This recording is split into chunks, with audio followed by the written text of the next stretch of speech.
A parte com relação, então, ao diodo que nós vamos ver hoje é bem aplicada a circuito diretamente. Já que a construção dele e o comportamento, a gente já teve mais ou menos lá na parte de fabricação de semicondutores, já ficou uma parte do conteúdo extra aí para se verificar de forma assíncrona. Mas o símbolo eletrônico dele que a gente vai ver em diagramas lá é essa flechinha aqui. O Voltei. senti... Oi, Lucas. O sentido que a gente convenciona aqui para a polarização dele, atenção, boa noite, Alisson, é o sentido que a gente bota o terminal Boa positivo noite. aqui, boa noite, desse lado, e o terminal negativo é onde está a barrinha aqui. Exatamente o sentido que está apontando a flecha do diodo, o sentido que vai fluir a corrente. Tipicamente, o diodo que a gente vai ter em grande parte dos formatos dele, dos diferentes formatos que vai aparecer, ele tem uma fitinha, uma marcação diferente no lado onde está essa barrinha, que é o sentido onde vai conduzir a corrente. Esse aqui é um tipo de diodo bem típico até de potência, com os dois terminais. Geralmente você encontra os terminais dobrados, né, na placa, e é bem fácil de encontrar ele. Para se fazer um teste no diodo, a gente pode saber exatamente essa característica para testar ele. Se a gente verificar se ele está conduzindo num sentido e não está conduzindo no contrário, deve ser conforme essa orientação aqui. A corrente deve conduzir num sentido e não no oposto. Se ele conduzir da mesma forma nos dois sentidos, quer dizer que ele está queimado. Essa já é um teste de primeira. Mas para garantir isso, a gente vai ter que desconectar um dos terminais da placa, para garantir que não é outra parte do circuito que a gente está testando. Então vamos começar devagar aí. Por que ele é dito que é um diodo? É um componente de estado sólido, em comparação com aquele centelhador que eu comentei na primeira aula, em comparação com outros dispositivos, como as válvulas, que trabalhavam lá em altíssimas temperaturas ou baseado também em ionização de gases. O diodo ele se tornou tão prático porque, por ele ser de estado sólido, ele é simplesmente uma peça sólida, com uma certa dopagem de componentes, ele se tornou muito mais confiável. Ele não precisa de aquecimento para funcionar, ele pode funcionar em temperaturas frias aí, pode ligar ele sai funcionando instantaneamente. E também não requer nenhum tipo de isolação térmica maior em volta dele. As válvulas lá tinham ser feitas de vidro e tudo mais, para garantir um certo nível de isolamento, um gás inerte dentro dela. Aqui não tem esse problema todo. Então, ele foi uma simplificação de dispositivos que eram bem mais complexos. Então, a eletrônica de estado sólido é tudo que nós conhecemos aí nos últimos 50 anos. Tudo o resto foi abandonado, aqueles dispositivos precários que tinham antes lá.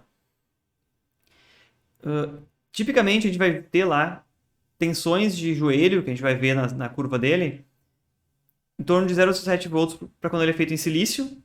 Conforme está no material extra lá, ele é fabricado sobre a superfície de silício, essa superfície é dopada com certos tipos de componentes, tipo P e tipo N. Então, superfície de silício vai dar tipicamente 0,7 volts de tensão e superfície de germânio, uma tensão um pouco menor. A gente vai ver que tem uma vantagem essa questão da tensão um pouco menor para ele ligar. Essa tensão se refere a quantos volts, quando ele entrar em condução com corrente nesse sentido, quantos volts mais ou menos a gente vai observar em cima dele. Então, se a gente for observar uma queda de mais ou menos 0,7 volts, ele é feito de silício. Se for de germânio, vai ter uma queda menor. No sentido contrário, nenhum deles deve conduzir corrente, que é o objetivo principal do funcionamento dele, né? Com aquela analogia lá de fluxo de água, simplesmente o diodo é uma válvula unidirecional. A gente tem aí para encanamento de esgoto, ou até encanamento industrial tem válvulas unidirecionais, aí ele garante que o fluxo só vai num sentido e não permite voltar, independente da pressão que tenha no sentido contrário.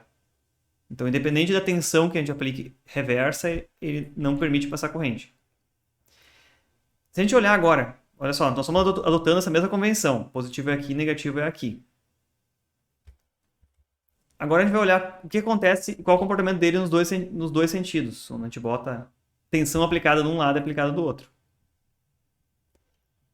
Quando a gente faz o que é chamado de polarização direta, que é o que a gente vai fazer ele conduzir corrente de verdade.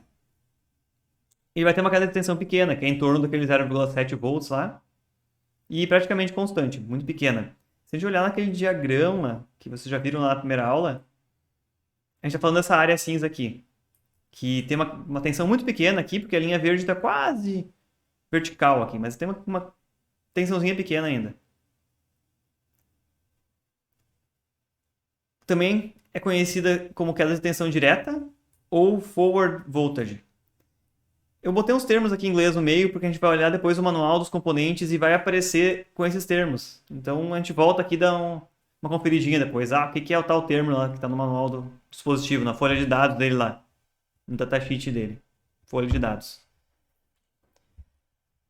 Olhando a configuração dele com símbolo desse formato, ele é composto internamente lá por duas partes, uma que foi dopada com tipo P, que falta elétrons, uma que foi dopada com tipo N, sobra elétrons aqui desse lado. E quando a gente aplica uma tensão nessa polaridade, que o positivo fica nesse lado aqui, na esquerda, e o negativo fica no lado direito, as cargas elétricas opostas se atraem e iguais se repelem. Então, olha só, do lado de cá eu tenho o terminal positivo da fonte aplicado na parte positiva. E o negativo aplicado na negativa. Então, eles se opõem. Ou quer dizer, nesse condutor do lado esquerdo aqui, o lado positivo da fonte está repelindo esses portadores positivos aqui, essas faltas de elétron. E o lado negativo também está repelindo esse negativo aqui.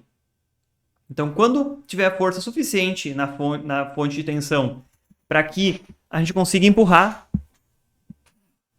as cargas para passar por aqui, essa barreira no centro aqui, que é uma barreira em que ela está neutra, ela pegou um pouquinho dos elétrons aqui emprestado e neutralizou os espaços que estavam sobrando aqui. É uma barreira neutra. Quando eu der um pouquinho de força e empurrar essas cargas ali, ele vai conseguir conduzir, que vai gerar aqueles 0,7, 0,3 volts. É suficiente para quebrar essa barreira aqui no meio, que é uma pequena região que ficou neutra, quando botou as duas partes junto ali. Então precisa de uma pequena tensão para quebrar aquela barreira do meio. A partir disso ele conduz muito livremente, porque ele tem um monte de portadores sobrando naqueles materiais lá, e o semicondutor vira um bom condutor, depois que venceu essa pequena tensão. Olha só, por que eu falo que a corrente está circulando do terminal positivo para o negativo? Na realidade, se a gente olhar elétrons, os elétrons circulam no sentido contrário, vocês lembram? É um sentido convencionado da tensão que nós temos lá, nesses circuitos elétricos, é que a corrente sai do terminal positivo de uma fonte e entra de volta no terminal negativo.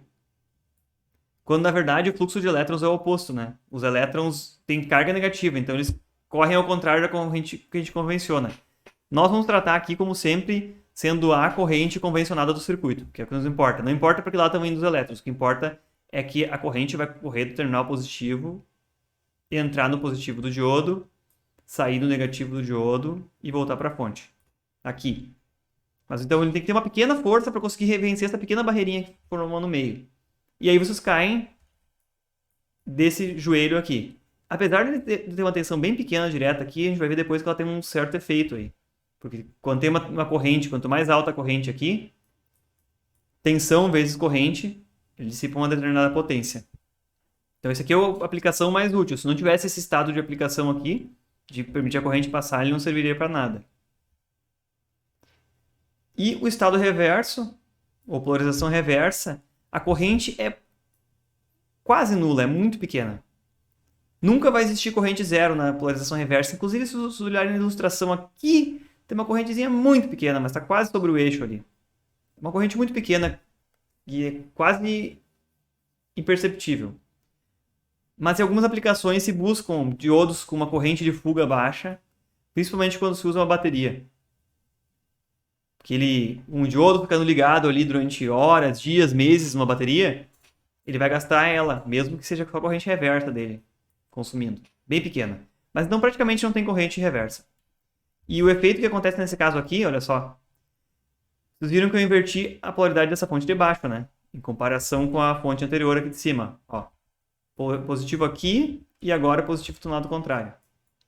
Nesse caso aqui, cargas opostas se atraem. Então, olha só, os elétrons que estão sobrando na parte N vão ser atraídos por esse terminal positivo. E os elétrons que estão sobrando no terminal negativo da fonte vão ir em direção a essa parte dopada positivamente. Então, eles aumentam a barreira do meio. Então, eles reforçam aquela barreira, que aquela barreira lá é efetivamente um isolante. Naquela parte da barreira não tem cargas livres que permitam fluir. Então, ele acaba se tornando um isolante nessa direção.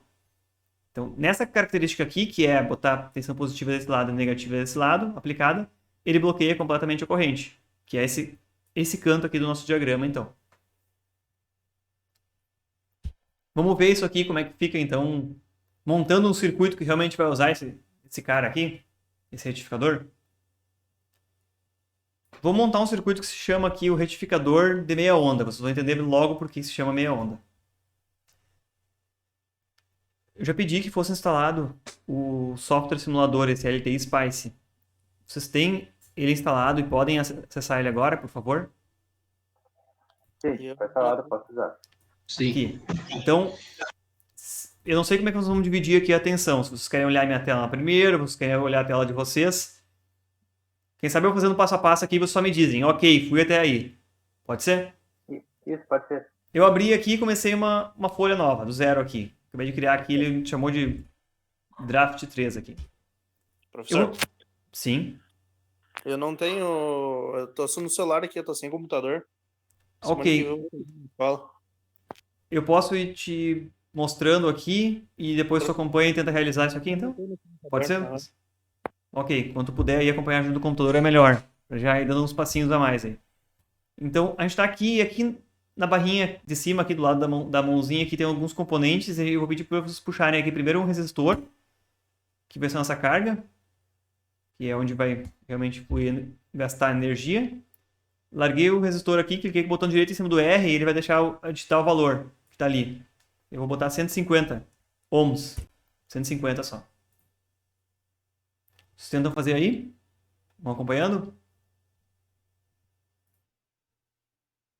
O próximo componente a gente vai pegar aqui em cima o diodo genérico, então. Dá um clique no diodo genérico também, que está bem do lado aqui das figurinhas.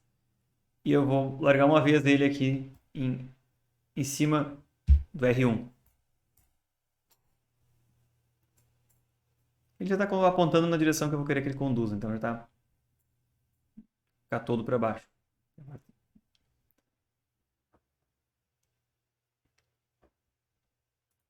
Beleza, a gente chegou ali. Boa noite, Michel. Se vocês já montaram até aqui, agora a gente vai buscar uma fonte de tensão aqui em cima. Aqui, do lado da mãozinha, tem aqui componente. Vai abrir aquela biblioteca de componentes. Vou dar um clique aqui e vai abrir essa janela aqui com um monte de nome. Eu só vou buscar onde diz voltage. Eu posso escrever um V aqui que ele vai pular lá para o final. Ele foi voltage direto. É uma fonte de tensão genérica. Clicar uma vez tem que aparecer o símbolo dela lá em cima. Círculo com positivo e negativo. Vou dar um OK aqui e vou largar uma vez ela aqui do lado. E ESC para largar a ferramenta.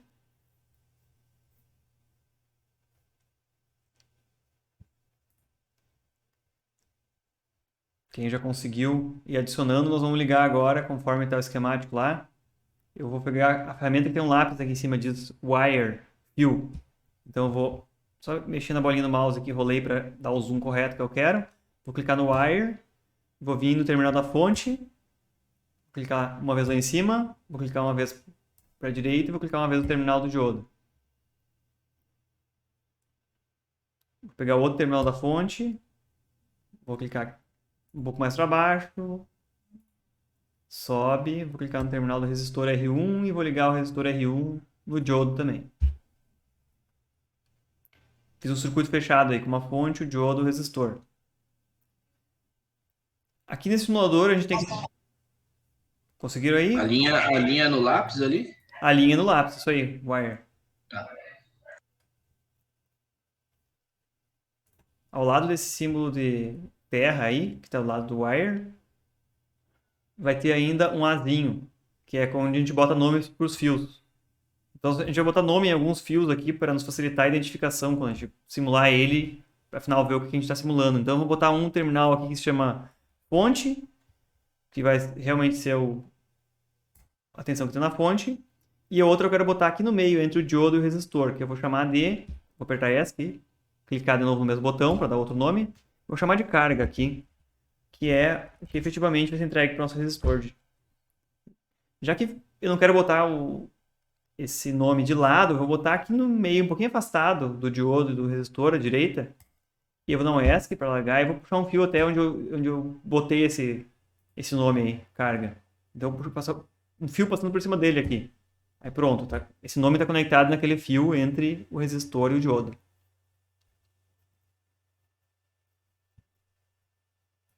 Agora eu vou botar aqui na fonte qual a configuração que eu quero nela. Atualmente a fonte assim ela é uma fonte de tensão contínua. Mas eu quero fazer que ela seja uma fonte de tensão alternada, como a gente tem na tomada. Então, eu vou vir em cima da fonte, do símbolo dela, eu vou clicar com o botão direito. Vai abrir uma janelinha. Ele pergunta qual o valor DC. Não, eu não quero o valor DC, não quero o valor constante. Eu vou lá em Advanced. E eu vou pedir para vocês acompanharem pela minha tela aqui para ver quais são os parâmetros que tem que botar. Aqui, ok? Todo mundo pode vir na minha tela aqui, Advanced, e vai abrir uma janela com umas dezenas de opções aqui. Eu vou clicar primeiro aqui em Seno, Sign aqui, e vou preencher alguns dos valores, que é qual o valor constante DC offset é 0, porque o que sai na tomada a média é 0. A amplitude do que a gente tem na tomada aqui, se é 220 RMS, é em torno de 311 o valor de pico, a amplitude dele. Que é 220 vezes raiz de 2, em torno de 311. Então, eu vou botar o valor máximo aqui. Em frequência, eu vou botar 60 Hz, porque a gente quer ver exatamente o que tem na nossa tomada. O resto não é importante a gente preencher aqui. Então, vocês podem pegar esses parâmetros e preencher para vocês. Essa fonte vai se comportar como se fosse algo ligado na tomada agora. E eu vou dar um OK aqui. Vou deixar um pouquinho mais aqui. Por favor, todo mundo me confirma. Tá. Deixa um pouquinho aí que eu vou botar lá, tá? Perfeito. Então, depois que eu rodei a simulação até 32 milissegundos, se eu rodar de novo agora, ele não vai nem perguntar o tempo mais. Ó. Eu vou clicar aqui, ele já rodou de novo e não me perguntou o tempo. Eu só sei que ele rodou até 32 milissegundos, porque olha só, olha a escala de tempo lá no final. Chega lá em torno de 32. Beleza, ele já executou a simulação como eu pedi. Agora eu vou largar aqui primeiro a tensão da fonte. Só para conferir os parâmetros lá. Então, está medindo em relação ao sinal de baixo, então tensão da fonte, eu vou dar um clique em cima dela e aparece um cursor. Você vai arrastar o cursor aqui por cima. Eu quero ver se vai chegar lá no pico em 311. Deixa eu ver uma coisa. Vai aparecer essa janelinha aqui embaixo. Então, arrastando aqui o cursor, ele vai me dando a tensão que tem em cada ponto da onda. Chegou lá em 311, no pico lá em cima. Tensão da fonte. Só confirmem para mim aí se todo mundo rodou e apareceu uma coisa parecida. Só para ter certeza, ó, todo mundo tá indo junto. Um passinho aí, então. Botei tensão na fonte, eu quero botar outras coisas aqui também para verificar outros sinais aqui. Então, eu vou clicar com o botão direito na parte preta e vou botar aqui, ADD Plot Pane. É adicionar mais um painel, na verdade. Eu quero que fique separado em várias partes essa parte preta aqui para ver várias ondas separadas, ok? Eu vou clicar aqui, então, ADD Plot Pane para adicionar mais uma parte. E eu clico em qualquer parte preta de novo e adicionar mais um. Aí eu vou poder botar várias formas de onda ao mesmo tempo, visualizar várias ao mesmo tempo. Posso inclusive clicar nesse ver fonte, no nome dele, e arrastar ele lá para primeiro de cima. Aí ele vai pulando de uma para outra.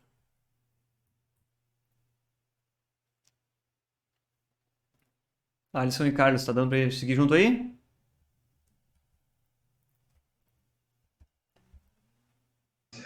O meu tá diferente só. O meu ficou a caixinha embaixo e a caixa preta ficou em cima. Ah, eu cliquei no ver fonte e arrastei. Assim. Ah, não, quer dizer, esse desenho tá embaixo, o diagrama? Depois que abriu essa tela aqui de plotagem preta, Carlos, Alisson, eu vim aqui em cima em Window e botei dividir verticalmente aqui, ó, segunda opção. Menu, Window, Tile Vertically. Aí ele vai e organiza assim para ficar dividido na vertical.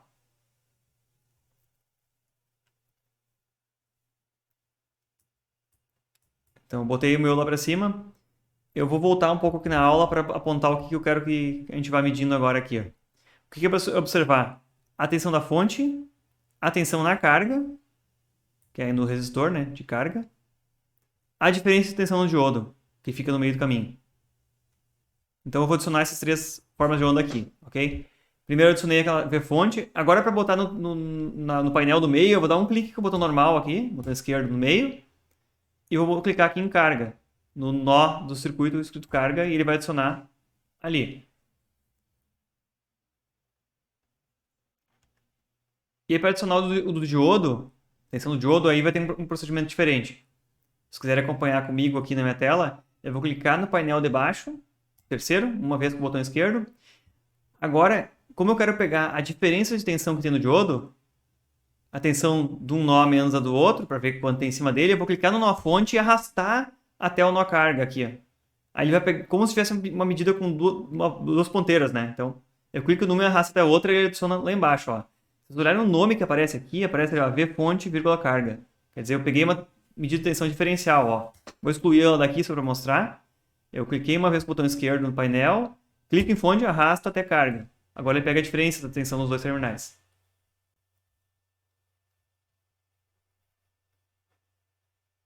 Agora, se a gente for analisar isso aqui, todo mundo conseguiu botar aqui as tensões, todas?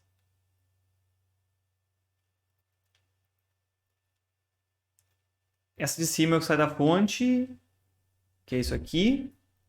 E essas duas de baixo são as que tem em cima do diodo e em cima do resistor. Se vocês lembrarem lá das leis de Kirchhoff, de circuitos lá, a soma das tensões de um lado, ou de um laço completamente fechado, ela tem que ser zero. Então, basicamente, aqui quer dizer que a tensão da fonte é igual à soma da tensão do diodo mais do resistor. Então, se a gente olhar lá em cima o V fonte, em qualquer ponto que a gente olhar ele é exatamente a soma do V carga mais a tensão do diodo, que é a parte de baixo, em vermelho aqui no meu caso.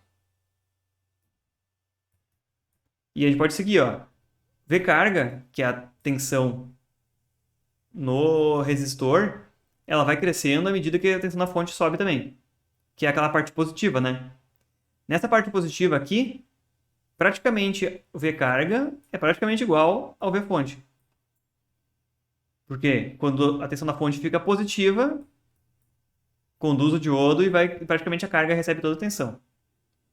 Já no momento que a tensão da fonte lá chegou em zero, ó, cruza por zero bem aqui onde eu marquei agora, V fonte, a tensão da carga para e chega em zero.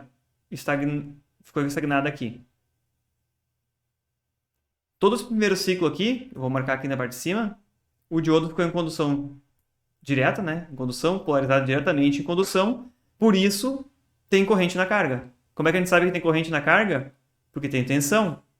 V igual a R vezes I. Então, se tem tensão, tem corrente nesse resistor R1 aqui, nessa carga. No momento que a tensão da fonte ficou negativa, vocês vão observar aqui que a tensão de baixo, marcada aqui, é exatamente a tensão que surge em cima do diodo. Deixa eu refazer minha anotação aqui. Essa tensão em vermelho é a tensão que surge exatamente em cima do diodo. Por que quer dizer isso? Quando a tensão da fonte passou por zero, começou a ficar negativa, o diodo não pode conduzir corrente no sentido contrário aqui, quando a fonte ficou negativa. Então, ele vai segurar isso. Então, a tensão do diodo cresce, cresce, cresce. Mas, nesse momento, a carga fica em zero. Não tem mais nada na carga. Como é que a gente pode confirmar que não tem corrente fluindo no sentido contrário? Eu vou dar um ESC aqui. Vou arrastar essa tensão do último painel de baixo, aqui, clicando no nome dela, e vou botar por cima do azul. Agora é bem certinho que eles se complementam. Um sobe e outro baixo. Eu vou clicar no painel de baixo e agora eu vou vir em cima aqui, ó. Bem em cima do R1 e vai mudar o formato do mouse, ó. Eu cliquei uma vez no cinza só para selecionar a janela e o R1 mudou o formato do mouse. Quer dizer que agora, se eu clicar numa linha, aparece uma ponteira, ó. Se eu clicar num componente, muda o formato. Quer dizer que agora ele vai medir corrente. Então ele adicionou lá embaixo I R1, corrente no resistor 1. Para não desbancar minha teoria aqui, quando a tensão da fonte era positiva, tinha corrente na carga aqui, ó. R1 até aqui. No momento que a tensão da fonte ficou negativa, passou por zero, não tem mais corrente na carga, zerou. Porque afinal o diodo começou a acumular toda a tensão negativa aqui, ó. Essa é a tensão em vermelha que está surgindo no diodo. Conseguiram acompanhar e conseguem adicionar essas formas de onda aí e verificá-las para mim?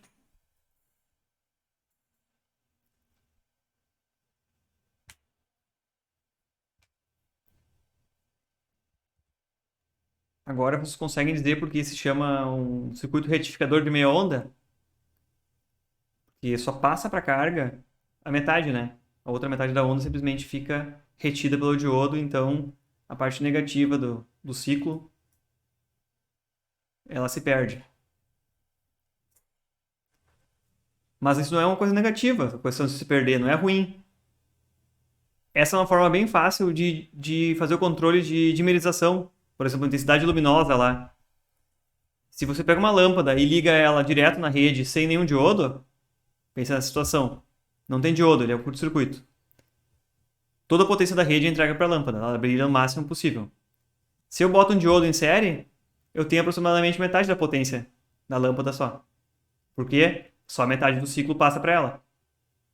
A gente vai ver nas próximas aulas, logo em seguida, lá a gente vai ver como é que a gente faz isso aqui para a tensão da carga não ficar pulsante só, assim, para ela ficar mais ou menos lisinha. A gente também usa o diodo e faz ela ficar lisinha depois. Eu quero confirmar com vocês, todo mundo chegou até aqui, antes que a gente comece a fazer as medidas e ver os problemas, hein? Eu não consegui separar os gráficos aí. O que aconteceu? Eles ficaram jogados um por cima do outro. Para criar vários painéis separados, tu clica no botão direito, adicionar ADD Plot Pane aqui, ó. Mostra um painelzão grande. Ah, isso aí que eu não fiz. Isso, aí clica 2 vezes fazendo isso, ele vai adicionando várias vezes painéis aqui. Já observamos tensão na fonte, tensão na carga e diferença de tensão no diodo. Agora a gente quer observar qual é a potência que está dissipando nele. Para observar uma potência, tem um atalho bem direto aí. É Alt mais clica no dispositivo. Então eu vou voltar lá no simulador e vou, ao mesmo tempo que eu vou apagar, vou excluir essa linha de baixo aqui. Vou clicar com o botão direito em cima dela. Vai aparecer essa janelinha aqui. Aí eu volto de Delete aqui, ó. Delete this trace. Que eu excluí e limpei a parte de baixo. Vou dar um clique com o botão esquerdo. Vou vir aqui de volta no diagrama esquemático. Vou segurar Alt no teclado. E vou clicar. Ó, pode ver, Alt no teclado já mudou o formato do meu mouse, ó. Apareceu um termômetro ali. Ele já cria uma expressão que é a potência naquele componente.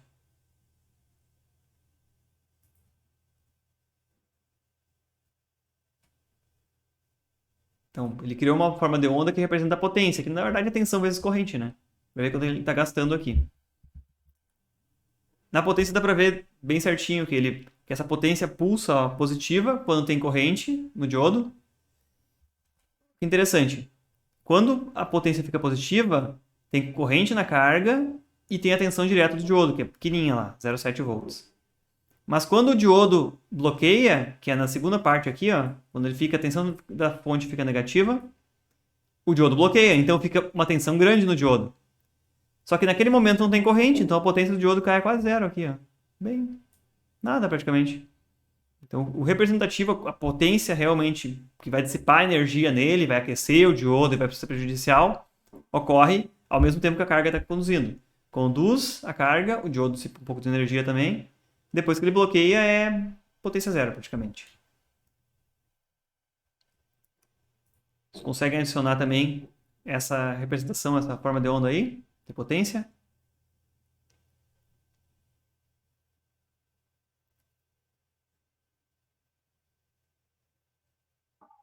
Essa carga de potência aí eu não tô conseguindo aí. Ok, vamos fazer uma coisa aqui. Eu vou clicar aqui em cima, deletar também. Vamos parar no mesmo ponto. Tu conseguiu botar um painel vazio aí? Sim, tá vazio. Ok, cliquei com o botão esquerdo nele, botão normal. Agora eu vou clicar uma vez aqui na parte branca. Ok? Se eu parar o mouse em cima, olha o símbolo que aparece ali, é o medidor de corrente aquele. Se eu apertar Alt no teclado, Alt, do lado do espaço, aparece um termômetro. Aí eu clico. Larguei o Alt. Tá. Testa ali.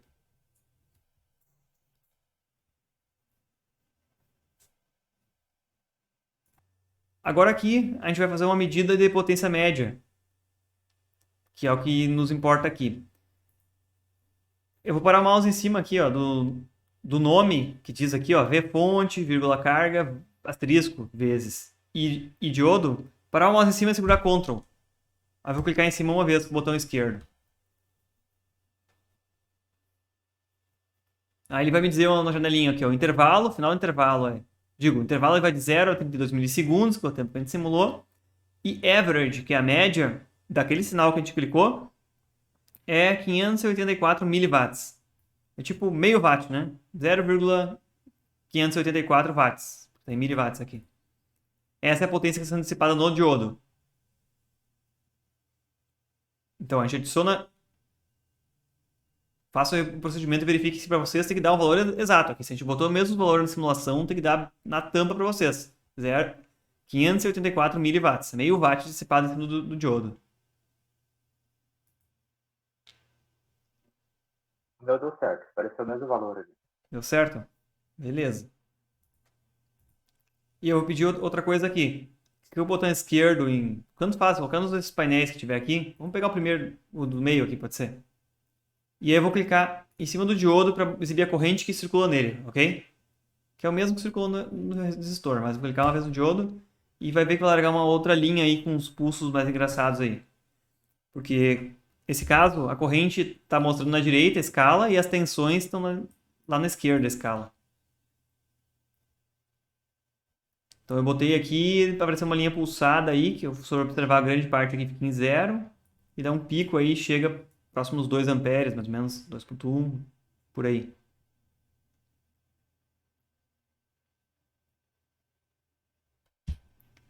E aí vocês anotem aí, a potência que tinha ali era 0,584, né? Estou anotando aqui também. 0,584 watt. E a corrente agora, vou fazer a mesma coisa. Vou segurar Ctrl e clicar em cima do nome dela. Eu quero ver a média dela. Então, a corrente média é 0,684. 0,684 amperes. Nesse caso, a corrente RMS não é importante para nós. O importante é a corrente média. Vou pedir para vocês verificarem também aí. Vocês podem abrir o de vocês, adicionar o sinal da corrente ali, segurar Ctrl e clicar em cima para pedir a corrente média. Eu já anotei do lado aqui. Em torno de 0,58 watts, que a gente mediu antes, e em torno de 0,68 amperes. Média. Quando o diodo está conduzindo, a tensão dele máxima vai ficar em torno de 0,7 volts naquele sentido. A tensão máxima de bloqueio é o oposto. Se a gente subir de volta no diagrama, a tensão máxima de bloqueio ela vai estar aqui, nessa ponta do diagrama, no momento que ela está bloqueando. Vamos olhar quanto ela é na simulação. Então, vamos anotando algumas medidas aqui. Eu vou abrir de volta o meu simulador, vou pegar a tensão do diodo, que é essa tensão V, fonte, vírgula, carga. Cliquei uma vez em cima, apareceu esse cursor aqui, ó. Se vocês observarem, ele vai seguindo esse sinal. Então, clicando uma vez no nome, aparece esse cursor. Eu clico nele e vou arrastando. E vou ver qual a máxima que ela chega aqui embaixo. Ó. A máxima tensão reversa que ele vai ter que segurar. Nesse caso aqui, 310, 311 volts, deve ser. Se a fonte vai a mais 310 e menos 310, a tensão que ele tem que bloquear é em torno disso também. Vamos dizer 310 volts, aproximadamente 311. Isso aí. Então eu vou anotar isso aqui também. A máxima tensão de bloqueio, V bloqueio, 311 volts. São os 3 valores que você tem que anotar aí na simulação. Só me confirme aí, se de vocês não der 300 volts é porque alguma coisa não deu bem certo aí no caminho.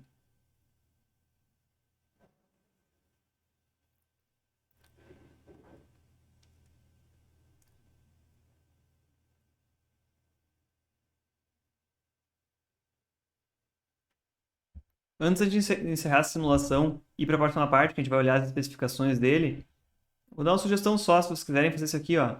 Largar, clicar nessa tensão, V carga, e jogar lá no gráfico de cima, junto com a tensão da fonte, e clicar na tensão do diodo e jogar junto com o gráfico da fonte. Eles vão ficar praticamente sobrepostos, né? E se a gente for aqui, em cima desse gráfico, e for clicar e dar zoom nele, ó, clicar e arrastar, formar uma janela aqui, for dar zoom mais próximo ainda, o zoom mais próximo, a diferença entre esses dois sinais, que é a tensão da fonte e a tensão da carga, é exatamente aquela queda de tensão do diodo. Então, se eu for medir aquela diferencinha pequena que tem aqui no meio, ó, ela vai ser em torno daquele 0,7 volts, que é a tensão que o diodo tem quando ele está nessa região aqui em condução. Ó. Quando o diodo entrou em condução aqui, é aproximadamente aquela tensão que a gente vai ver a diferença entre o que saiu da fonte e o que chegou na carga.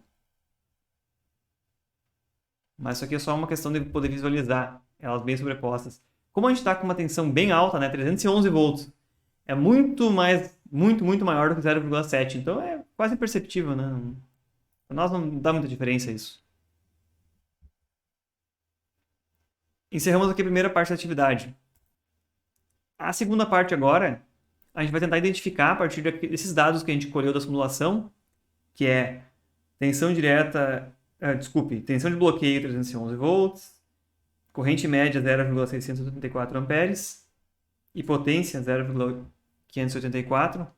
Qual o diodo de uma série de diodos aí bastante comum, que é a série 1N4000. Tem vários diodos, 1N4001, 4002, 4003, até 4007. São diodos bastante baratos e bastante disponíveis por aí. E vamos ver quais deles poderiam suportar, ou a gente poderia usar nessa situação, que a gente quer fazer um retificador para alimentar aquela carga ali, naquele caso ali. Isso seria típico aí, até nesse caso de controle da potência da lâmpada, ou controle da potência do aquecedor, que a gente quer poder botar o diodo para diminuir pela metade a potência, né? Então, vamos olhar agora as folhas de dados desse dispositivo. Quem tiver aí e quiser abrir no computador, tá aqui o link para o PDF original desse arquivo, tá? Clicando aqui, vai abrir lá, carregar um PDFzão, com um monte de páginas, um monte de curvas. Por enquanto, tudo que nos interessa está na primeira página. Então, eu peguei essa primeira página e colei aqui na própria página nossa aqui da atividade, para ficar mais fácil todo mundo enxergar junto.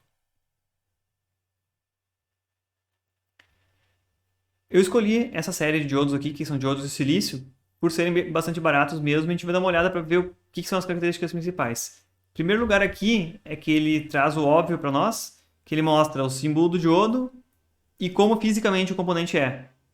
O comprimento dos terminais dele aqui, ó, ele até mostra ali embaixo. Comprimento em... Eu vou ter que dar o zoom no PDF para enxergar aqui. Isso aqui deve ser em polegadas. Deve ser 1 polegada ou 25,4 milímetros. O comprimento do corpo do dispositivo, que é 5,21 milímetros. O comprimento do terminal e o diâmetro dele aqui, que deve ser em torno de 3 milímetros no máximo. Então ele traz o óbvio para nós, que é o normal, que é o desenho mecânico dele e o símbolo, para identificar o que é o que. Se vocês olharem, tem uma fitinha aqui indicando que é esse terminal aqui, que é o catodo, que é o lado, sentido no qual ele vai conduzir. Como é que vocês são do tal do inglês técnico aí? Vamos tentar ler o básico aqui da folha de dados dele. Não vamos precisar sempre voltar a olhar cada coisa aqui, mas é interessante entender o que cada coisa nessa folha de dados dele significa. Então aqui as características dele. Primeiro lá em cima, nome dele, a série, porque vai ter uma tabela ali embaixo com vários dispositivos, né? Da série, as características deles. As tensões dessa série inteira são de 50 mil volts, então alguns vão suportar tensões de 50, outros de 1000. A corrente de todos eles é 1 ampere. Esse ROHS, vocês já ouviram falar do que é o tal do ROHS? Também é conhecido aí como, acho que a regra do chumbo, basicamente. São uma série de regras aí sobre materiais que podem ser usados para fabricação de eletrônicos, principalmente por questão ambiental. E uma das coisas mais enfáticas quando foi instituído isso aqui é que todos os componentes que estão de acordo com essa regra, eles não usam chumbo na fabricação mais. Mas também não usam outros metais pesados aí, outros componentes que são muito poluentes. Isso tanto no momento de fazer ele, não é necessário ter isso, e também, como não tem nele, a reciclagem também vai se tornar mais fácil no futuro. Ele é menos agressivo ao meio ambiente. Então, grande parte dos componentes eletrônicos que vocês encontrarem por aí, todos eles seguem essa regra ROHS aqui. Então, é interessante olhar por questão ambiental. Alguns projetos, inclusive, não permitem usar componentes que não sejam ROHS. Eu acredito que algumas montadoras de carro e alguns fabricantes aí de computador não usam componentes que não sejam compatíveis com essa regra aqui. É uma questão ambiental e que tipo de material ele tem. As características dele aqui embaixo. Baixo custo de construção, que é por isso que ele é muito barato, é muito disponível. Uma rápida queda da tensão direta. Isso aqui é algo óbvio do diodo, quer dizer que quando ele liga, a tensão direta fica baixa rápido, tá ótimo. Baixa reversa leakage. Se vocês olharem lá no conteúdo, lá leakage é aquela correntezinha de vazamento, corrente de fuga quando a gente polariza ele reversamente. Então, corrente de fuga baixa. leakage. Voltando lá em cima no início da aula, lá, ó, quando ele está em polarização reversa, não passa praticamente nada. Passa uma correntezinha ali minúscula, que é 1 milhão de vezes menor do que a corrente direta que ele suporta. Então, leakage é o nome dela. Corrente de fuga. Então, lá no manual dele ele também diz que é uma corrente de fuga baixa. High forward, alta, direta para frente. Alta capacidade de corrente de surto direta. Vamos ler praticamente ao contrário, né? Alta capacidade de corrente de surto direta. Quer dizer, a corrente de surto é uma corrente que vai acontecer uma vez só. Pode ser no momento que ele ligou o componente, ligou o dispositivo, pode ser no momento lá de uma certa condição de operação que aconteceu um acaso lá de dar uma corrente mais alta. Então ele suporta aquela corrente mais alta durante um tempo curto. Ele não vai queimar por uma vez circular 5 amperes dele. Eu estou falando 5 amperes porque eu já olhei aqui embaixo, ó. A corrente nominal deles é 1 ampere. Estava lá em cima também na capa, ó. Então, se uma vez circular 5 amperes, vamos dizer, não vai queimar ele imediatamente. Ele suporta uma corrente assim por 1/4 de segundo, alguns milissegundos. Boa noite, Thiago. Já fizemos uma parte da atividade de simulação aí, Thiago. Anotamos alguns valores de tensões e correntes. E nós estamos olhando aqui uma folha de dados, um datasheet de um diodo para observar o que aqueles valores estão anotados na simulação. A gente rodou aqui no nosso famoso LT Spice. O que eles vão influenciar na escolha do dispositivo. A gente vai escolher um diodo para ver adequado a nossa situação.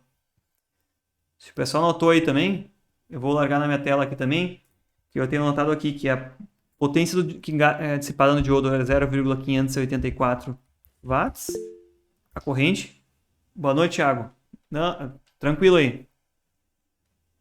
Acontece atraso. A corrente do diodo era 0,684, me corrijam se eu não notei errado, amperes.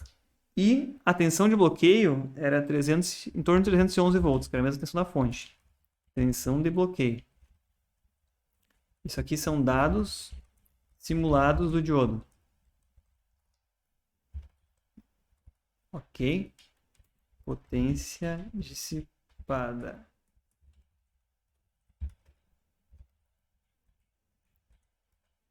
Corrente média. Ok, então é anotado os valores que a gente já simulou. Vamos continuar aqui. Alta corrente de surto. Então ele vai aceitar que esporadicamente, assim, que não se repita frequentemente, uma corrente mais alta. Alta temperatura de solda. Soldering temperature, high soldering temperature. Quer dizer que ele suporta, olha só, para soldagem ele suporta 260 graus Celsius por 10 segundos. Se ele tiver uma certa condição aqui, que tenha 9,5 milímetros de comprimento de lead, acho que deve ser esse terminal aqui, e uma tensão máxima de 2,5 kg de tensão. Isso aqui deve ser relacionado com resistência mecânica depois de soldado. Então ele suporta 2,3 kg de força depois de soldado. Para um componentezinho que tem ali os seus 3 milímetros de comprimento, tá bom, ninguém vai causar um esforço tão grande sobre ele. Outras questões mecânicas. O case, ou seja, o encapsulamento aqui em volta dele, vocês lembram que essa parte que a gente enxerga aqui é só um plástico grudado em volta. O que importa é que lá dentro tem 2 pecinhas de metal dopadas P e N para formar a junção dele. Ele se chama DO41, é bem padrão. A gente pode olhar, encontrar dezenas de componentes que têm o mesmo formato aqui, DO41. Eles vão ter as mesmas dimensões. Ele tem retardante a chama aqui.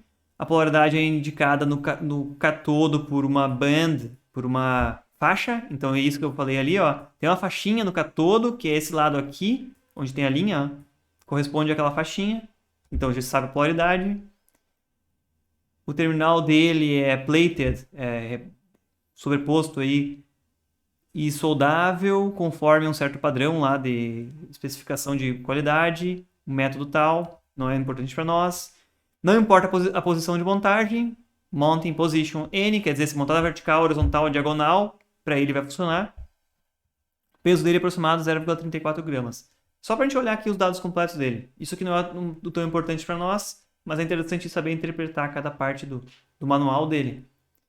Depois que vocês vão ver, quase todos os manuais são muito parecidos, essas especificações de temperatura aqui é tudo muito parecido também, e todos eles vão dizer que é muito baixa a corrente de fuga e muito alta tudo mais, porque isso aqui é do tipo tu tá vendendo teu carro e tu dizer, não, esse carro é bom.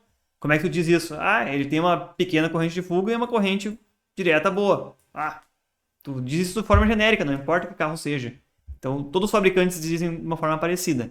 Mas aqui nas características elétricas, então, a gente vai olhar. Como eu estava comentando, essa folha de dados ela é comum para vários diodos da série 4000. Um N4000. Então, um N4001 está aqui nessa coluna e um N4007 está nessa coluna. Eles são numerados de forma sequencial conforme, se a gente for observar, esse parâmetro aqui, ó, Maximum Repetitive Peak Reverse Voltage. Ó, o 4001 suporta 50 volts. O 4007 suporta 1000 volts. Basicamente, essa especificação de tensão reversa de pico repetitiva máxima é a tensão reversa que ele suporta. A tensão de bloqueio que ele suporta. Vamos voltar lá em cima no nosso diagraminha lá, mostrando na condição de polarização reversa, no qual ele bloqueia. Tem nosso gráfico aqui, a gente simplesmente assumiu que ele suporta. Mas aqui tem um limiar, uma tensão máxima que ele suporta antes dele estragar. Então, essa é uma especificação que está nessa tabela aqui. Qual o valor que a gente tinha anotado lá, bem na nossa simulação? A tensão reversa máxima que ele tem que suportar, no nosso caso aqui, é 311 volts. Então, aqui a gente já pode olhar direto. Tensão de bloqueio ou tensão reversa máxima. Se a gente observar aqui, o 4003 tem 200 volts, não é suficiente. O 4004, 400 volts. Ok, excede o nosso 311, já tá bom. Para nós, no mínimo que a gente tem que ter, então, o 4004 para o nosso caso, que a gente tem 311 volts necessário para o bloqueio. Então, por essa questão da tensão reversa que ele suporta, já excluímos esses primeiros caras aqui da lista. Já não são adequados para o nosso caso no qual a gente simulou. Máxima tensão RMS. Vocês lembram lá de circuitos? Tensão média de pico, RMS?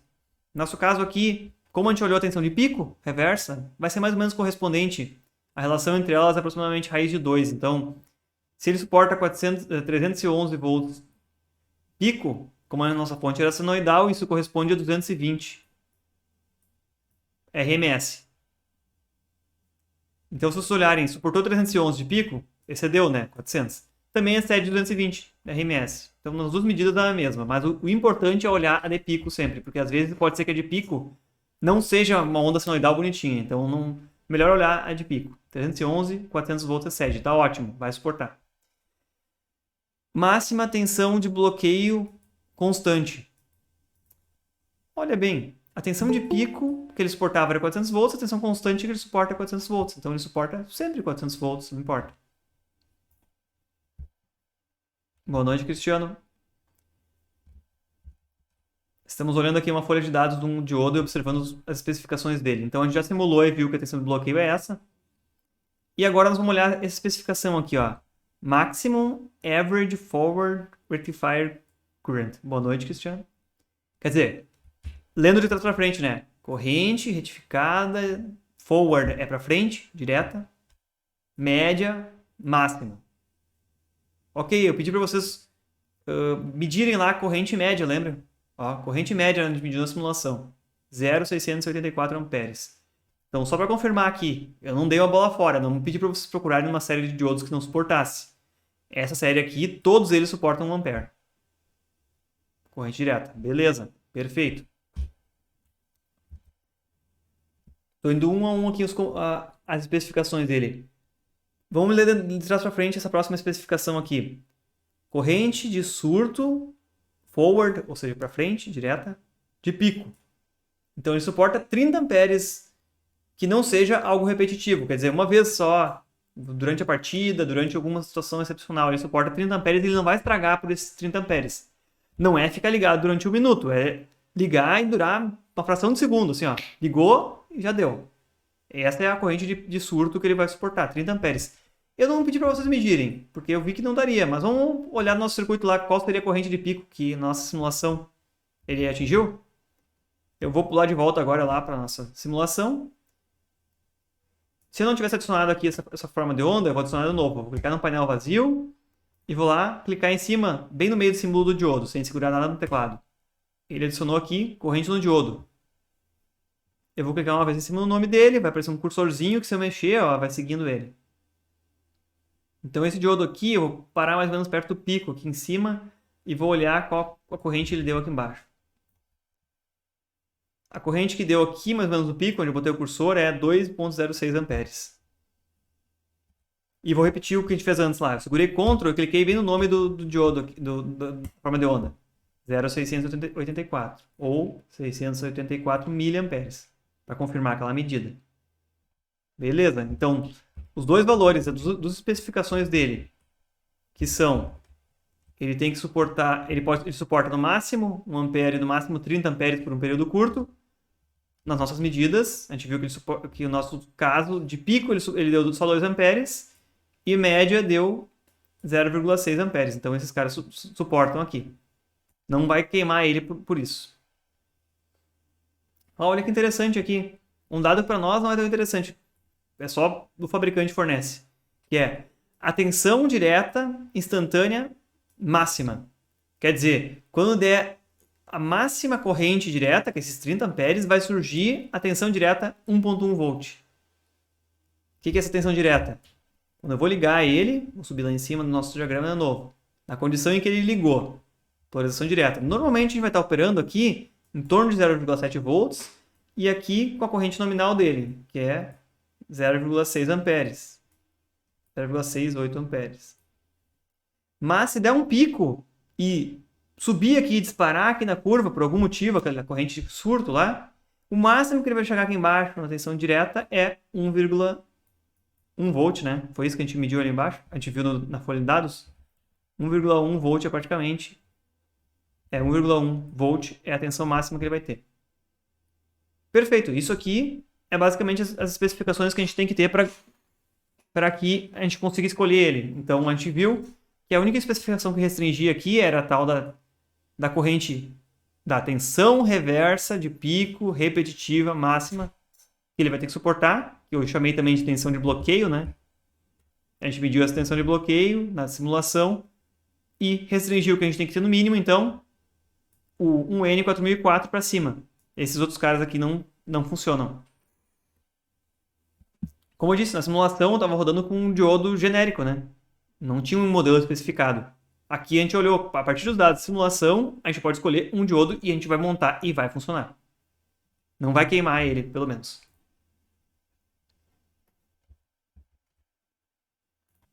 Nessa aplicação agora de diodo, a gente chama de diodo de roda livre. Ou então freewheeling. Que é...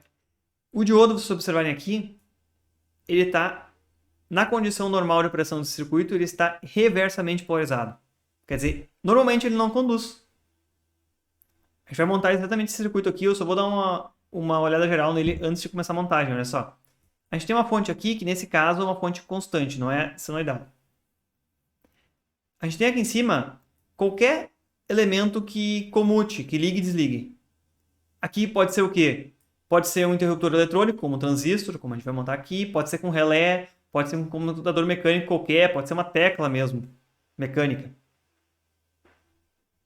E quando a gente está acionando uma carga de corrente contínua, normalmente o caminho de condução é o seguinte.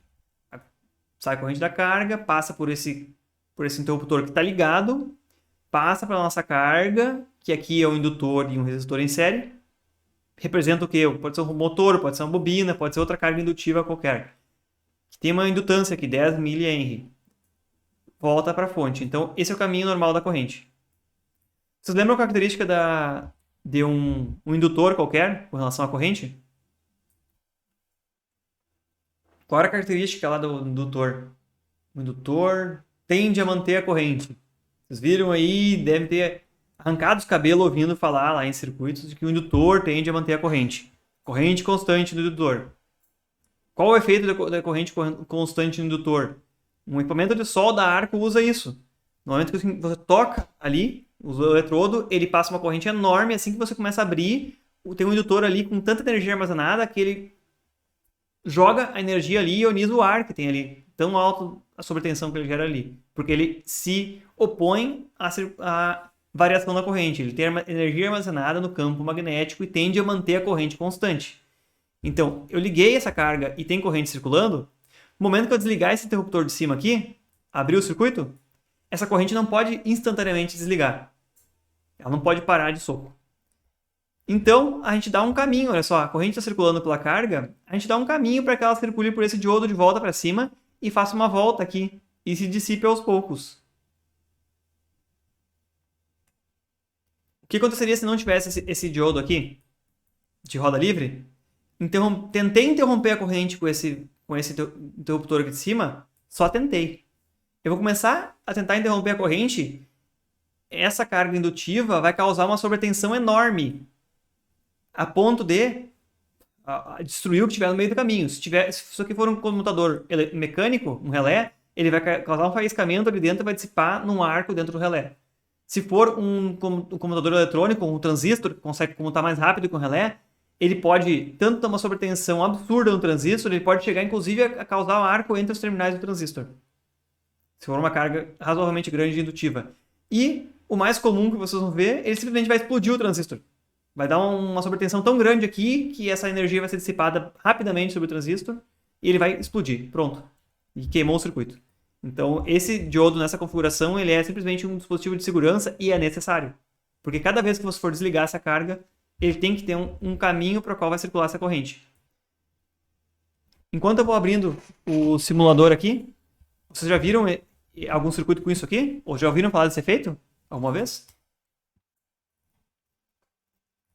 Não. Nunca tinha ouvido falar? Mas então carga em corrente contínua acontece isso aqui. E também ocorre em corrente alternada. Se a corrente alternada você tem chance de interromper ele no momento certo. Então abriu aqui o nosso simulador. Eu vou dar uns passos mais rápidos aqui, mas nós vamos seguir a mesma coisa que a gente tinha lá. Eu vou começar pegando uma fonte de tensão. Cliquei no componente ali, voltage, ok. Larguei a fonte ali. Cliquei em cima do V e vou botar um valor de tensão aqui. Deixa eu ver o que eu botei na simulação. 100 volts. Uma tensão constante, contínua, razoável já. Eu vou montar de baixo para cima o que tinha na carga. Primeiro eu vou pegar o nosso diodo e, como ele está apontando no sentido contrário que eu quero, eu vou apertar Ctrl R no teclado. E ele vai girar. Eu vou fazer ele apontar para cima. O cátodo, que é a linha, para onde está a linha perpendicular, ali vai apontar para cima. Vou pegar um resistor.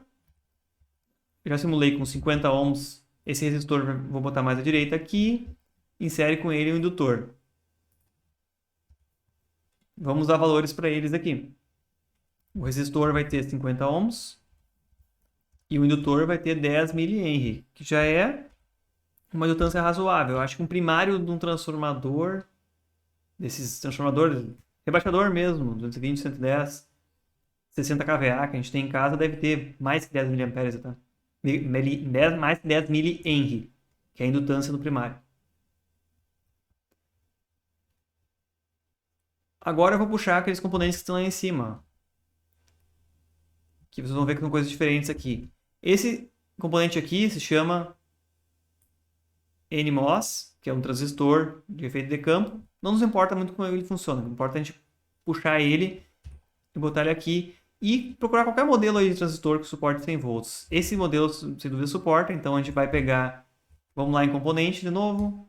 Vamos procurar por NMOS. Olha o símbolozinho dele lá em cima. Um componente de 3 terminais. Não é o que nos importa nesse momento. A gente só quer que tenha um dispositivo que comute aqui. Eu vou botar ele lá em cima.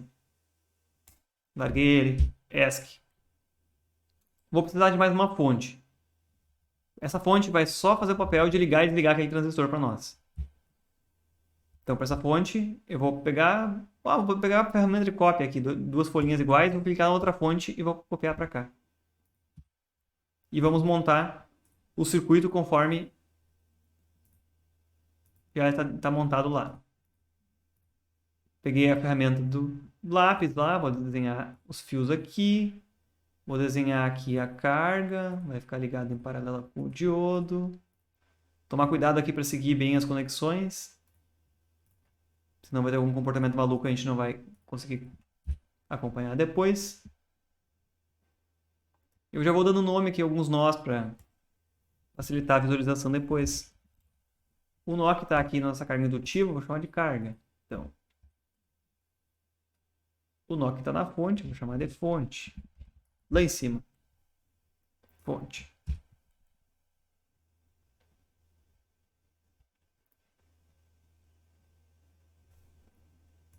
Então, durante a montagem desse circuito aqui, conectei ele e eu vou agora editar os parâmetros dessa fonte V2 aqui em cima para que ela gere pulsos e ligue e desligue esse transistor. Ok? O transistor simplesmente, ele no momento vai funcionar como uma resistência baixa, conduzindo, e depois ele vai desligar, interrompendo, como se fosse um interruptor mecânico também. Então, eu peço para vocês acompanhem aqui, eu vou clicar com o botão direito em cima da fonte V2. Eu não quero que ela seja uma fonte constante, então eu vou lá em Advanced de novo. Agora a gente vai usar uma fonte diferente. Antes a gente usou uma fonte senoidal. Agora eu quero que ele seja uma fonte que só gere 2 níveis de tensão, 2 pulsos. Ó, eu vou botar a tensão tipo pulse aqui. Os parâmetros que essa fonte tem aqui, vamos acompanhar com cuidado, é tensão inicial. Eu quero que o início ela tenha 0 volts, que mantenha o transistor desligado. Quando estiver ligado, eu quero que ela tenha 5 volts. 0, 5. O atraso é 0, tanto faz. O tempo aqui, eu pedi para vocês botarem 1 micro, que é 1U, que é um tempo muito curto. 1 microsegundo é 1 segundo por 1 milhão. É bem curto, assim, ó. É muito menos que um piscar de olhos. 1 microsegundo. É um tempo muito curto. Mas é tranquilo. Qualquer transistor comuta aí, elemento eletrônico comuta nessa velocidade. E T-rise e T-fall são simplesmente o tempo que esse pulso vai transicionar para ligar e desligar. São iguais, então. Bem curtinhos, 1 microsegundo. É o tempo que ele vai demorar para ligar e desligar. E T-on é a duração do pulso. Eu quero que ele fique ligado aí. Eu vou botar lá 0,5 segundos. É um tempo longo. Quer dizer, ele vai ficar ligado 0,5 segundos. E o período que ele vai repetir isso é cada 1 segundo. Então, a cada 1 segundo ele vai começar em 0 volts. E daqui a 0,5... Desculpa, ele vai começar em 0 volts. E vai trocar para 5 volts por 0,5 segundos. Depois ele vai voltar para 0 de novo. Depois de 1 segundo ele vai repetir isso. Então ele vai ficar alternando entre 0 e 5.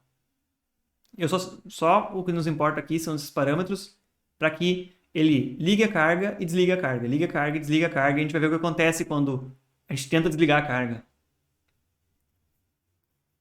Se todo mundo já copiou os parâmetros aí, me digam por favor, só para a gente confirmar, ok? Todo mundo acompanhando. Ok. Tô montando o desenho ainda. Beleza. Conseguiu pegar os parâmetros da fonte?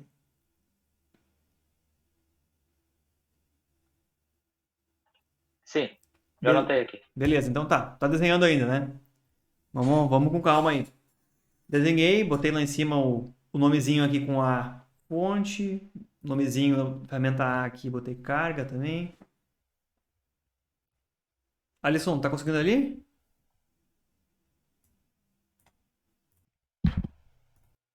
Então, depois de montado aqui, vamos ver se vocês estão conseguindo acompanhar e fazer o desenho disso aqui. A gente vai olhar o que acontece com a carga aqui quando liga e desliga essa parte de cima. Não nos importa como funciona essa parte de cima, o que importa é o efeito da carga aqui embaixo.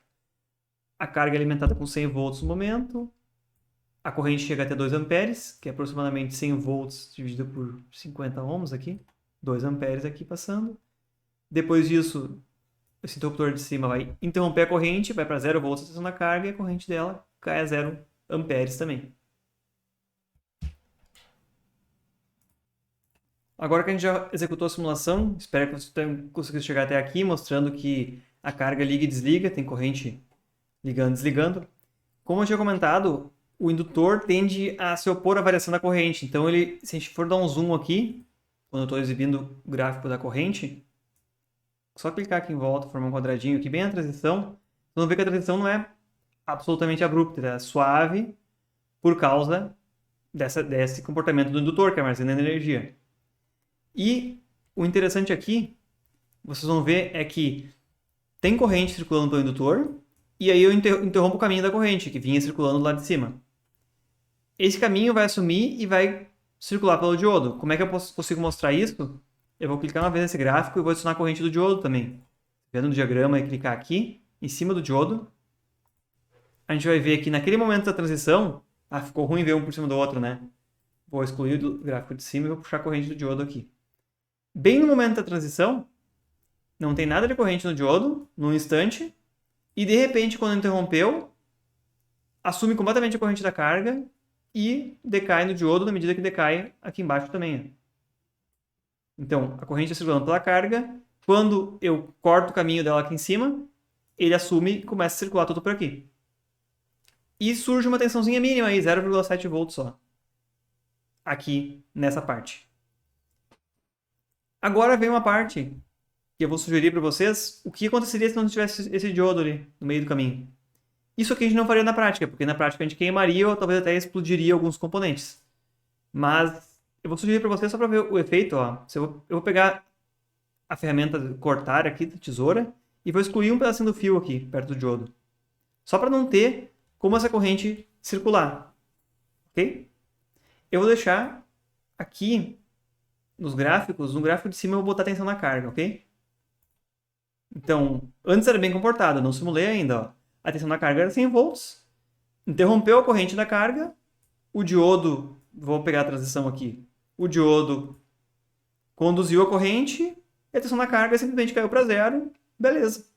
Ficou bem comportadinho. Vamos ver o que acontece agora quando eu for simular com essa alteração aqui, que eu removi um fio para deixar a carga da mesma forma que o meu colega lá que eu comentei que queimava o regulador de tensão. Ele fazia sem um diodo em antiparalelo com essa carga indutiva. Rodei de novo. Pois é. Isso só acontece em simulação, né? Mas pode acontecer uma coisa parecida na vida real também. Eu vou dar um zoom aqui bem no momento que transiciona aqui. Que é o momento em que a corrente que tinha na carga, no indutor L1, ela cai abruptamente. O que acontece da tensão na carga? Nem dá pra ver aqui que a tensão na carga, inicialmente, ela era 100 volts. Ó. Eu vou botar a janelinha aqui por cima. Que a tensão vinha enquanto estava em condução sendo 100 volts. No momento da transição, ela dá um valor negativo aqui, menos 40 mil volts. Ah, isso aqui é só porque é simulação? Olha, porque é simulação, não teve nenhum efeito adverso aqui. Na prática, isso aqui vai gerar vai romper o dielétrico, pode gerar uma faísca entre dois fios. Na prática, isso aqui que vai dar uma sobretensão e vai queimar os outros componentes do circuito. Na prática, isso aqui, se tu estiver segurando o dedo com os terminais... Não, tu não estaria segurando o dedo com os terminais porque já tinha 100 volts, já teria te dado um choque. Mas se tu estivesse operando com uma tensão mais baixa e fizer o mesmo efeito, tentar interromper essa carga, se tu estiver em contato com os terminais, tu vai tomar um choque, efetivamente, com essa sobretensão que vai ser gerada aqui. E essa sobretensão aqui vai queimar basicamente o que tiver em paralelo com ele no circuito. Porque essa tensão enorme que surgiu aqui, menos 40 mil volts, surgiu aqui, ó, no terminal da carga, em relação ao terra. Quer dizer que esses mesmos 40 mil volts vão ser aplicados nesse interruptor e tudo mais que estiver próximo dele. Não é teoria aqui que vai gerar menos 40 mil volts. Isso aqui, na prática, vai gerar uma faísca realmente. E para romper o dielétrico do ar, você precisa de 1000 volts por centímetro no ar seco. Por milímetro. 1000 volts por milímetro. Então, você pode efetivamente gerar isso aqui. É esse efeito, basicamente, que se faz numa vela de carro. Que gera lá. A vela do carro gera uma faísca. Se faz exatamente isso aqui. Se fornece uma corrente, uma carga e se interrompe ela abruptamente. Como a gente não quer que nossos circuitos queimem, a gente bota então esse diodo, que se vocês observarem bem, durante a operação normal não tem corrente, só tem corrente quando eu vou interromper. Reconectei o fio e vou rodar de novo a simulação. Então olhei lá e o diodo só conduziu exatamente naquele momento que eu desliguei a carga para dar um caminho para a corrente circular. E agora vamos tomar as medidas que são importantes para nós. Quais são as medidas que nos importam? Potência dissipada no diodo. Como é que eu meço a potência dissipada no diodo? A gente viu antes. Eu vou excluir um fio aqui. Vou segurar Alt, clicar em cima dele e pegar a média disso aqui. Ctrl, clicar em cima uma vez. Meu Deus, é microwatts. Microwatts. Isso aqui é quase menos que nada. Não é nada praticamente. Esse diodo não dissipa energia nenhuma. Até porque ele só circula a corrente dele uma vez por segundo, ó, durante um período tão curto, então praticamente nada. Corrente média no diodo. Alt, clicar. Desculpe, Ctrl e clicar sobre o nome do diodo aqui. Corrente média, microamperes também, médio. Praticamente nada também. Vamos dizer que as especificações que a gente copiou antes lá, eu vou atualizá-las aqui. A potência aqui é praticamente 0.0001. A corrente também está na casa dos microamperes, então eu também vou dizer que é praticamente 0 amperes. A tensão de bloqueio é um parâmetro importante. Como é que eu vou medir a tensão de bloqueio no diodo agora? Deletar. Clicar aqui em cima. A tensão do diodo é a mesma que tem na carga aqui, né? Então eu vou clicar em carga. Só que nesse caso, como ele está apontando para cima, não achei o transistor. Ok, o transistor, Thiago, tu vai vir aqui em componente, NMOS. Ok? Vou botar ele ali. Depois que eu botei ele, ele vai ficar limpo, não vai ter esse nome aqui embaixo. Então eu vou vir aqui no botão, cliquei no botão direito em cima de M1, Pick New MOSFET. E aqui nessa lista eu vou achar esse nome, BSC520N. Retomando aqui, a medida final que a gente precisava tomar é qual a tensão que o nosso diodo suporta quando ele bloqueia. Como, vejam bem, aqui está o terminal positivo de carga junto com o terminal do diodo, e quando aqui fica positivo, ele está bloqueando o diodo, né? Não está conduzindo. A tensão de bloqueio é exatamente a tensão desse terminal de carga aqui, ó, que é 100 volts. Quando eu ligo a carga, os 100 volts são aplicados no diodo, só que não tem corrente nenhuma no diodo. Quando eu desligo a carga, por um período curto ele conduz. Então, basicamente, a tensão de bloqueio é 100 volts, que é a mesma tensão que eu estou alimentando a carga. Então, eu vou botar na minha lista lá que a tensão de bloqueio é 100 volts também. Agora, se eu pedir para vocês, a partir dessas especificações, vamos voltar na lista anterior lá e achar um daqueles diodos que possa ser usado aqui. Eu vou subir de novo, a gente não precisa ler todas as que a gente tinha aqui, mas agora olhando aqui, a partir das minhas especificações, a corrente que eu tenho é praticamente nada, então sobra 1 ampere, né? A tensão de bloqueio, 100 volts. Basicamente, a partir do N4002, já suportaria, que a tensão do bloqueio que ele suporta é 100 volts aqui. Eu diria, olha, vai funcionar com o N4002. Eu não gosto de fazer nada que seja apertado no limiar, ó, em cima da linha aí. Eu sempre escolheria um com um pouquinho mais. Ah, se a minha tensão de bloqueio fosse 90, eu escolheria o de 100, beleza, tranquilo. 10% de margem. Mas como a minha tensão de bloqueio é 100, eu escolheria o próximo que tem a tensão de bloqueio maior por uma margem de segurança. Esse com a tensão de bloqueio de 100 pode funcionar durante 50 anos sem falhar, nem nada. Mas um dia eu posso ligar com uma tensãozinha um pouquinho maior no circuito e ele vai queimar. Um pouquinho mais de 100 volts. Então eu prefiro pegar com uma tensão de bloqueio maior, já que a corrente dele é muito menor que a corrente especificada. E eu só preciso verificar se aquela corrente de pico lá, a corrente de pico que circula pelo meu diodo, que eu não copiei na lista, ela chega a 30 amperes, será? Eu vou voltar lá na minha simulação e vou olhar rapidinho aqui. Dou um zoom lá na maior corrente que circulou pelo diodo, que é aquele momento da comutação. E a maior corrente que circulou pelo diodo é a mesma que tinha na carga, que é 2 amperes. Quando ele bloqueou e depois ele caiu para 0. Então, conforme isso, também não circulou mais que 30 amperes. O 2N4002 seria adequado e já suportaria ser usado como diodo de roda livre. Sendo que ele não é ativado todas as vezes, né? Ele só é ativado no momento que eu ligo ou desligo uma carga. Eu usaria um N4003 por segurança, por ter uma margem um pouco maior para tensão de bloqueio. Então, essa primeira aplicação era um diodo retificador comum, de meia onda, e a segunda é um diodo de roda livre, que a especificação da corrente, vocês viram que é baixíssima, porque ele não comuta com frequência. Então, é bem mais tranquila a especificação, só que a tensão de bloqueio dele tem que tomar cuidado. Aqui embaixo, na explicação da atividade, tem as mesmas coisas que a gente mediu no outro. E o que é necessário para a gente poder pegar a especificação. A terceira aplicação, que é a mais simples de todas, é proteção contra a reversão de polaridade. Grande parte dos componentes aí que são alimentados com corrente contínua, seja pilha, bateria, seja uma bateria de 9 volts ou uma bateria de 12 volts aí. Primeira vez que eu vi um sistema de proteção contra a reversão de polaridade foi num alarme.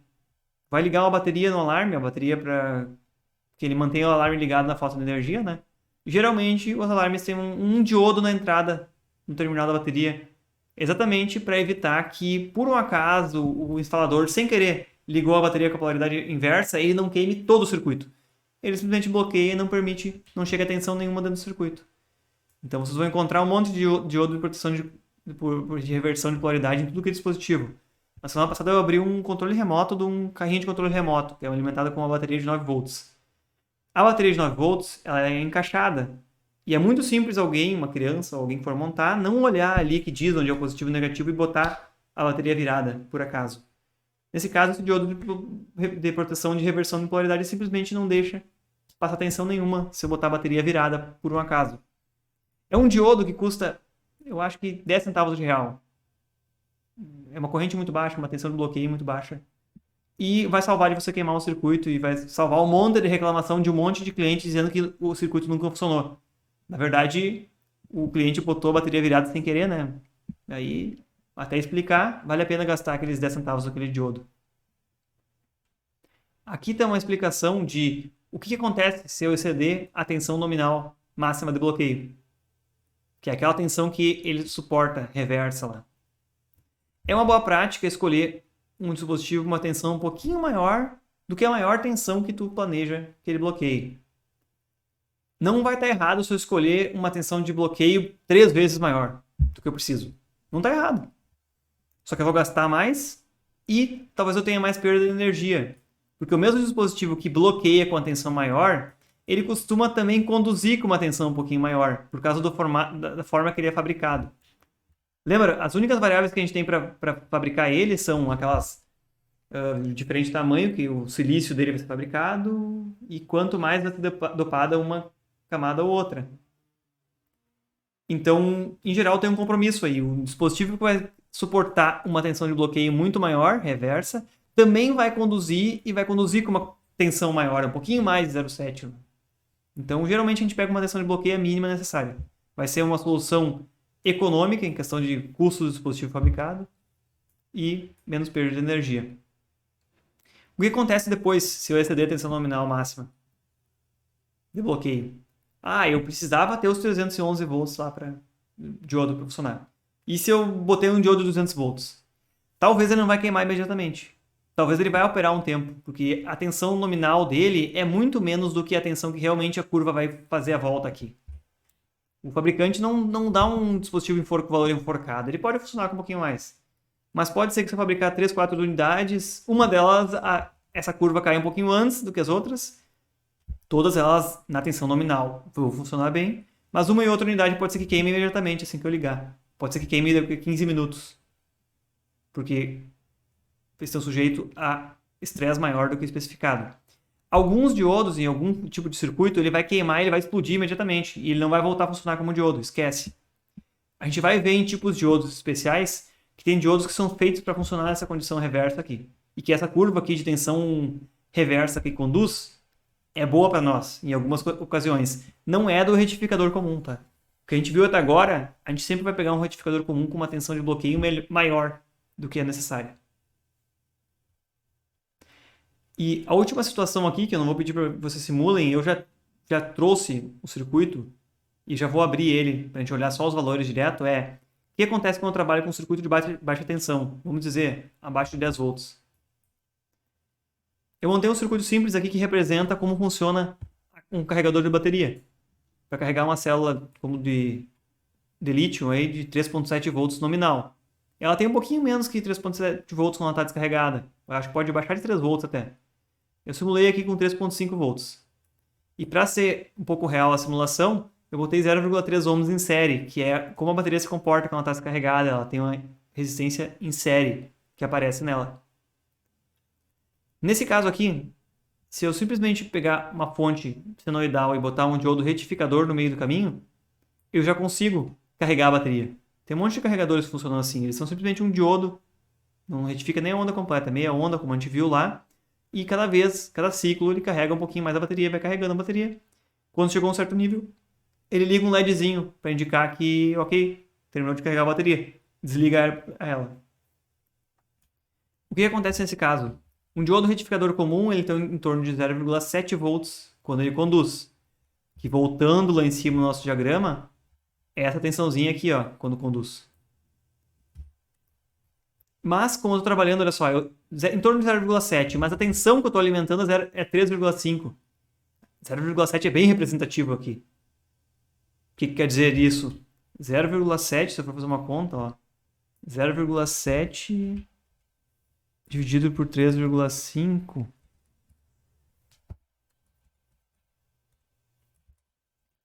é aproximadamente 20% da tensão da própria carga que eu estou alimentando. Então, isso aqui vai dissipar bastante potência no diodo. Se eu pegar um diodo dissipador comum, retificador comum. Alternativamente, tem diodos que têm uma queda mais baixa, que podem ser fabricados em outros substratos, a ser de silício, por exemplo, germânio, ou pode ser um diodo desse tipo Schottky, que tem um outro fenômeno, que ele tem uma das camadas e outra camada é metálica. E eles conseguem tensões de condução muito mais baixas do que aqueles 0,7 volts do silício. Então, nesse caso aqui, é bastante significativa a potência dissipada no diodo retificador comum nessa aplicação, se eu for carregar 2, 3 amperes aqui. Qualquer que seja a corrente que eu vou carregar, eu vou gastar em torno de 20% aí da energia que eu estou gastando só dissipada em cima desse diodo, que eu boto aqui, ó, no meio do caminho. Eu vou deixar esse circuito aqui aberto. Quem for simular ou tiver curiosidade de simular, vai estar lá na página principal do curso e pode simular e ver essa relação para ver que esse diodo Schottky aqui, que é um diodo especial também, tem uma queda menor em condução, ele é mais adequado quando eu vou trabalhar com baixas tensões. E o diodo retificador comum nessa aplicação seria adequado também, só que eu gastaria muito mais energia. Esse diodo suportaria o nível de corrente, poderia carregar, só que ele gastaria muito mais energia do que o necessário. E a gente pode calcular, inclusive, a eficiência. A eficiência é a potência entregue na carga dividido pela potência total consumida. A gente vai ver que a eficiência cai bastante com o retificador comum, com o diodo Schottky ela sobe aí no mínimo uns 20%. Ok? Fica como curiosidade, eu vou deixar esse circuito aqui para ser simulado na página principal do curso, não vou pedir para vocês montarem ele agora. Afinal, está especificada uma capacidade de corrente lá para os nossos diodos, né? Mas veio assim, ó, veio como um valor mágico isso. O fabricante disse que tem uma capacidade de corrente que ele suporta, mas a gente só aceita, né?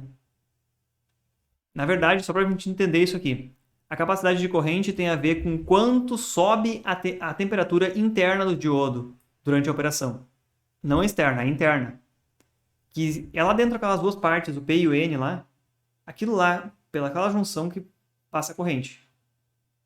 A gente mediu nas simulações aqui menos de 1 watt passando pelo diodo, então é bem tranquilo, correntes bastante baixas. Mas o fabricante indica que se a temperatura ambiente tiver em 55 graus Celsius, vai suportar até aquela corrente direta.